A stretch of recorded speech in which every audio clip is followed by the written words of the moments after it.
नमस्कार श्रोते हो, इरा ब्लॉगिंग मराठी या युट्यूब चॅनलवर सर्वांचे स्वागत. आजच्या व्हिडिओमध्ये आपण ऐकणार आहात क्षणमोहाचा काळ प्रीतीचा या कथेचा भाग 3. ओरियन ग्रुपमध्ये रुजू होऊन आता 1 महिना उलटला होता. गेल्या 6-7 दिवसात साक्षीने स्वतःला कामात पूर्णपणे झोकून दिलं होतं. अमेय जहागीरदारच्या वेगवान कार्यपद्धतीशी जुळून घेताना तिची दमछाक होत होती, पण त्याच्या सहवासात मिळणारा तो प्रीमियम अनुभव तिला सुखावत होता. शुक्रवारी सकाळी अमेयने तिला आपल्या केबिनमध्ये बोलावले आणि सांगितले, साक्षी, आज आपली स्कायलाईन प्रोजेक्टसाठी एका आंतरराष्ट्रीय इन्व्हेस्टर ग्रुप सोबत मीटिंग आहे. तू तयार केलेल्या फायनान्शियल रिपोर्टवर ही डील अवलंबून आहे. गेट रेडी, आपण हॉटेल रॉयल प्लाझाला जातोय. पुण्यातील त्या सर्वात महागड्या आणि 7 स्टार हॉटेलच्या भव्य कॉन्फरन्स हॉलमध्ये मीटिंग सुरू झाली. साक्षीने आजवर फक्त टीव्हीवर पाहिलेलं कॉर्पोरेट जग आज तिच्या डोळ्यांसमोर होतं.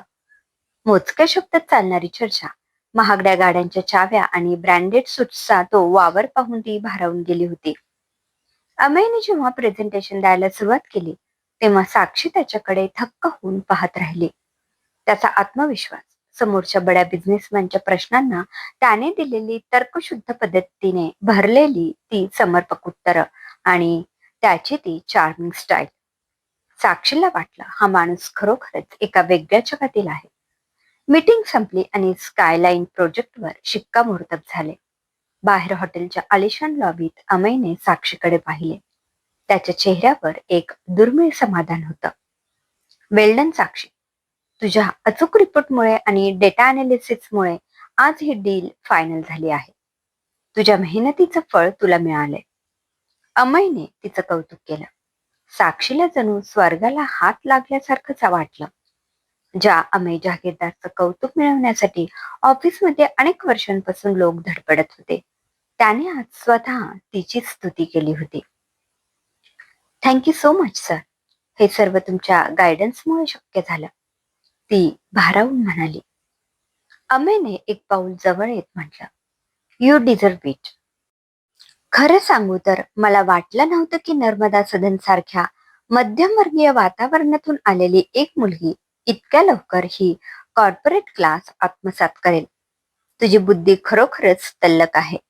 तू ओरियनचं भविष्य आहेस.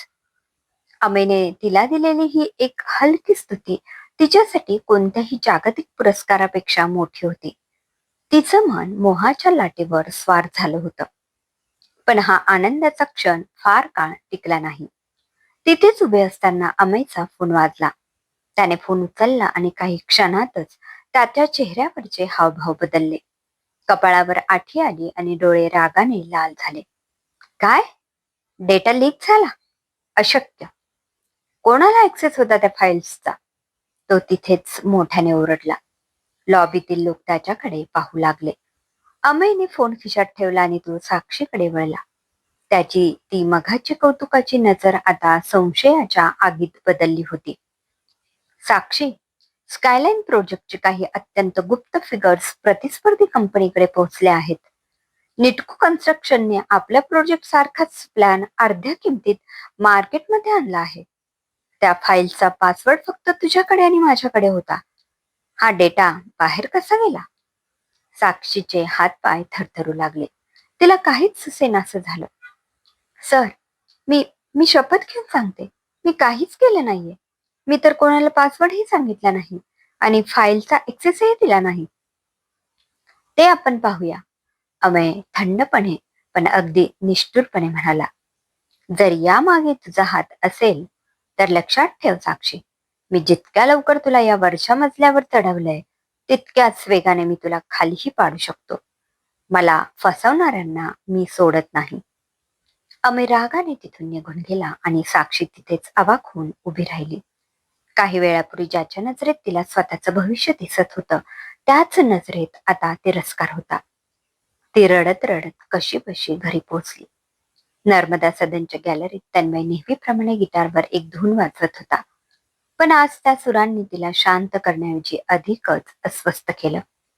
तिला जाणीव झाली की ज्या चकाकत्या जगाच्या मोहात तिने पाऊल ठेवलं होतं तिथला रस्ता खूप निसरडा आहे. ज्या संकटात ती आता अडकली होती तिथून बाहेर पडण्याचा मार्ग तिला दिसत नव्हता आणि तन्मयच्या नजरेला नजर भिडवण्याची तिची हिंमत होत नव्हती. पुण्यातील सदाशिव पेठेच्या गजबजलेल्या वातावरणात उभी असलेली जनआस्था बँक ही केवळ एक वित्तीय संस्था नव्हती, तर मध्यमवर्गीय पुणेकरांच्या विश्वासाचा एक अभेद्य किल्ल्यासारखी होती. या बँकेच्या मुख्य शाखेत पाऊल ठेवले की जुन्या काळातील गांभीर्य आणि आधुनिक बँकिंगचा मेळ पाहायला मिळायचा. या बँकेच्या क्रेडिट ऑथरायझेशन विभागात बसणारा तन्मय कानिटकर हा घरच्या लोकांसाठी खोडकर तने असला तरी बँकेच्या चार भिंतीच्या आत तो एक अत्यंत धाक निर्माण करणारा शार्प ऑफिसर होता. पांढरशुभ्र कडक इस्त्रीचा शर्ट, नीटनेटके विंचरलेले केस आणि डोळ्यांवरचा तो चष्मा. तन्मयच्या या रूपात एक वेगळीच चरब होती. त्याच्यासमोर फाईल्सचा ढिगारा असायचा, पण त्याचे लक्ष फक्त आकड्यांवर नसायचे, तर त्या आकड्यांच्या मागे लपलेल्या सत्यावर असायचे.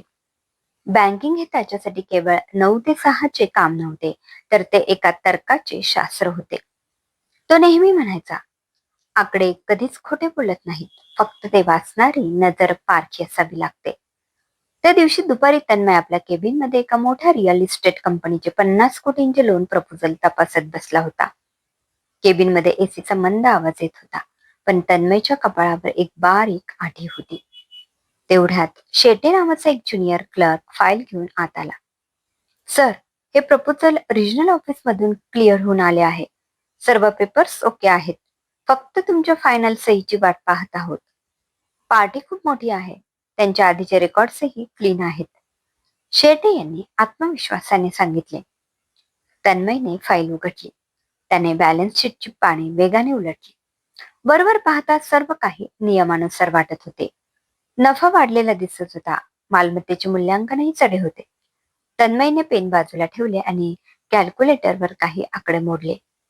अवघ्या 5 मिनिटात त्याचे बोट एका विशिष्ट एंट्रीवर येऊन थांबले.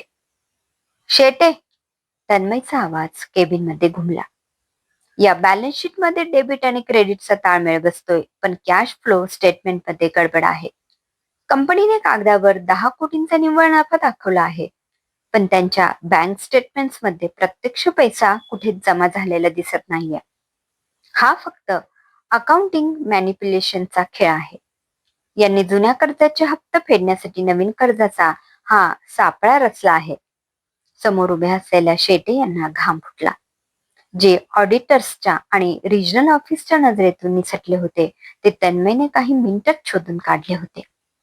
तन्मयने त्या प्रपोजलवर मोठ्या अक्षरात रिजेक्ट असा शिक्का मारला.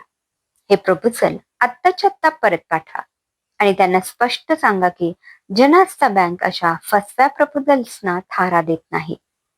आपल्या बँकेचे नियम कडक आहेत आणि ते पाळलेच गेले पाहिजेत. पैशांच्या प्रवासावरून मला त्या माणसाची नियत कळते, तन्मयने ठामपणे सांगितले. बँकेत तन्मयचा एक वेगळाच तरारा होता. कठीण प्रकरणे सोडवण्यासाठी मॅनेजमेंट नेहमी तन्मयचा सल्ला घ्यायची.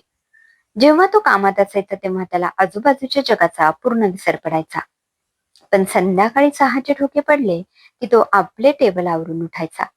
डोळ्यावरचा चष्मा काढून खिशात ठेवला की तो पुन्हा गिटार किंवा बासरी वाजवणारा आणि साक्षीची वाट पाहणारा तोच जुना तन्मय व्हायचा.